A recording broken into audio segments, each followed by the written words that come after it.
Sir, ಈಗಾಗಲೇ ಗೃಹ ಸಚಿವರು ಪಾರ್ಲಿಮೆಂಟಲ್ಲೇ ಗೌರವಂತ ಪ್ರಧಾನಮಂತ್ರಿಗಳು ಪಾರ್ಲಿಮೆಂಟಲ್ಲೇ ಇದ್ದಾರೆ ಸಂಪೂರ್ಣವಾಗಿ. ಒಂದು ದಿನನೂ ಕೂಡ ಕ್ವಶನ್ ಅವರ್ಸ್ ಅನ್ನ ನಡೆಸಲಿಕ್ಕೆ ಸರ್ಕಾರ ಬಿಡಲಿಲ್ಲ. ಮತ್ತೆ ವಿರೋಧ ಪಕ್ಷಕ್ಕೆ ಅವ್ರದೇ ಆದಂಥ ಒಂದು ಗೌರವ ಇದೆ, ಯಾವ್ದು ಮಾಡಿಲ್ಲ. ಅವ್ರು ಹೇಳಿದ್ರು ಈ ಒಂದು ಪೇಪರ್ ಲೀಕೌಟ್ ವಿಚಾರದಲ್ಲಿ ಏನೇನು ಸ್ಟೆಪ್ಸ್ಗಳನ್ನು ತೆಗೆದುಕೊಳ್ಬೇಕು, ಸರ್ಕಾರ ಎಲ್ಲದೂ ತೆಗೆದುಕೊಂಡಾಗಿದೆ. ನಮ್ಮ ಕರ್ನಾಟಕದ ನೀಲ್ಕಣಿ ಅವರ ನೇತೃತ್ವದಲ್ಲಿ ಸಮಿತಿಯನ್ನು ರಚನೆ ಮಾಡಾಗಿದೆ. ಅದರಲ್ಲಿ ಇಲ್ಲಿರುವಂಥ ಎಜುಕೇಷನ್ ಬಗ್ಗೆನೂ ಕೂಡ ಈ ಕಾಂಗ್ರೆಸ್ಸಿನ ಪ್ರಿಯಾಂಕಾ ವಾದ್ರಾ ಅವರು ಗೋಮೂತ್ರ ತಜ್ಞ ಅಂತ ಹೇಳಿ ಟೀಸ್ ಮಾಡಿದ್ದು ಕೂಡ ನಿಮಗೆಲ್ಲರೂ ಕೂಡ ಗೊತ್ತಂತ ವಿಚಾರ.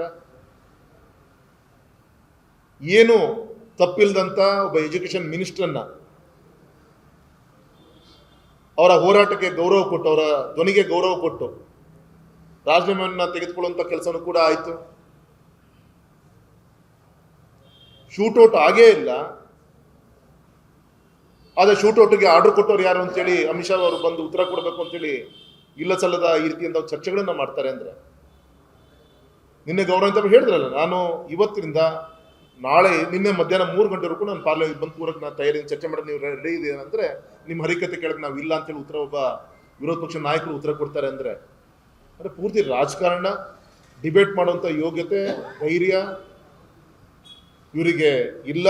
ಅದರಿಂದ ತಪ್ಪಿಸ್ಕೊಳಕ್ಕೋಸ್ಕರ ಯಾವುದೇ ವಿಚಾರಗಳು ಇಲ್ಲದೇ ಇರೋದ್ರಿಂದ ಈ ರೀತಿಯಾದಂಥ ಒಂದು ಪೊಲಿಟಿಕಲ್ ಮೈಲೇಜ್ಗೋಸ್ಕರ ಹೊರಗಡೆ ಕೂತ್ಕೊಂಡು ಹೋರಾಟ ಮಾಡಿದೆ ಹೊರತು ಪಾರ್ಲಿಮೆಂಟಲ್ಲಿ ಬರುವಂಥ ಧೈರ್ಯ ಇವ್ರು ಯಾರು ಕೂಡ ಮಾಡಲಿಲ್ಲ. ಸರ್, ಈ ಕ್ಯಾನ್ಸರು ಇವತ್ತಿಂದಲ್ಲ, ಇಷ್ಟು ವರ್ಷ ಮಾಡ್ಕೊಂಡ್ಬಂದಂಥ ಒಂದಿದು. ಒಂದು ಕಾಲದಲ್ಲಿ ಈ ಸೋಷಿಯಲ್ ಮೀಡಿಯಾ, ಇವತ್ತಿನ ಒಂದು ಟೆಕ್ನಾಲಜಿ ಏನೂ ಇಲ್ಲದಂಥ ಸಂದರ್ಭದಲ್ಲೂ ಕೂಡ ಪೇಪರ್ ಲೀಕೌಟ್ ಆಗಿದ್ದು, ಹಗರಣ ನಡೆದಿದ್ದು ಇವೆಲ್ಲರೂ ಕೂಡ ಗೊತ್ತಂಥ ವಿಚಾರ. ಇವತ್ತಿಷ್ಟೆಲ್ಲ ಎಕ್ಸ್ಪೆನ್ಷನ್ ಆಗಿದೆ. ಇವತ್ತು ಈಸಿಯಾಗಿ ಯಾವುದೋ ಒಂದು ಬಟನ್ ಮುಖಾಂತರ ಏನು ಬೇಕಾದರೂ ಕೂಡ ವಿಚಾರಗಳನ್ನು ತರಿಸ್ಕೊಳ್ಳೋಂಥ ಒಂದು ಸಂದರ್ಭದಲ್ಲಿ ಇವತ್ತು ನಡೆದು ಹೋಗಿದೆ. ಅದಕ್ಕೋಸ್ಕರ ಆ ಕಳ್ತನ ಮಾಡಿ ಎಕ್ಸಾಮ್ ಬರೆದಂಥ ಅವರಿಗೆ ನಾಳೆ ಮೇಲ್ಗೈ ಆಗಬಾರ್ದು ಅಂತೇಳಿ ವಿತಿನ್ ಎ ಮಂತಲ್ಲಿ ರೀ ಎಕ್ಸಾಮನ್ನು ಮಾಡಿ ಪ್ರಾಮಾಣಿಕರಿಗೆ ಮತ್ತೊಮ್ಮೆ ಅವಕಾಶ ಮಾಡುವಂಥ ಕೆಲಸ ಕೇಂದ್ರ ಸರ್ಕಾರ ಅಷ್ಟು ಧೈರ್ಯ ಮಾಡ್ತಲ್ಲ. ಹಿಂದೆ ಯಾರು ಮಾಡಿದ್ರು ಇಂಥ ದೊಡ್ಡ ಎಕ್ಸಾಮಲ್ಲಿ? ಮತ್ತು ಮುಂದೆ ಈ ರೀತಿ ಆಗದ ರೀತಿಯಲ್ಲಿ ಏನು ಎಚ್ಚರಿಕೆ ವಹಿಸಬೇಕು ಅದನ್ನು ಕೂಡ ಮಾಡಿದ್ದಾರೆ.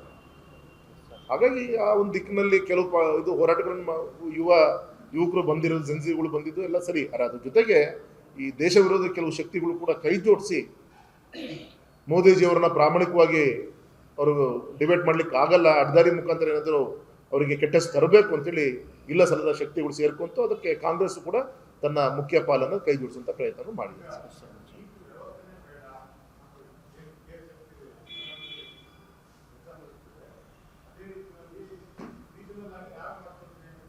ಸರ್, ಈ ನೀಟ್ ಕಾನ್ಸೆಪ್ಟ್ ಬಂದಾದ್ಮೇಲೆ ಎಷ್ಟು ಜನ ಬಡವ್ರ ಮಕ್ಕಳು, ಎಷ್ಟು ಜನ ಆಟೋ ಚಾಲಕರು, ಹಮಾಲರು ಮಾಡುವಂಥ ಮಕ್ಕಳು ಇವತ್ತು ಮೆಡಿಕಲ್ ಸ್ಟೂಡೆಂಟ್ಸ್ ಆಗಿ ಇವತ್ತು ಡಾಕ್ಟರ್ಸ್ ಆಗಿರೋ ಉದಾಹರಣೆ ಕಂಡು ಇದೆಯಲ್ಲ.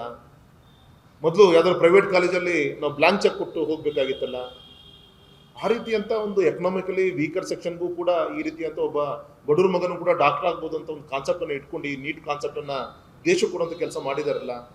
ಹಾಗೆ ಅದರಲ್ಲಿರುವಂಥ ನ್ಯೂನತೆ, ಕೆಲವು ಇನ್ನೂ ಏನು ನ್ಯೂನತೆಗಳಿದೆ ಅದನ್ನು ಸರಿ ಮಾಡುವಂಥ ಪ್ರಯತ್ನವನ್ನು ಮಾಡಬೇಕೇ ಹೊರತು ಅದನ್ನೇ ತೆಗೆದುಹಾಕುವುದು ಅಂತ ವಾದ ಏನಿದೆ ಸರಿಯಲ್ಲ ಸರ್.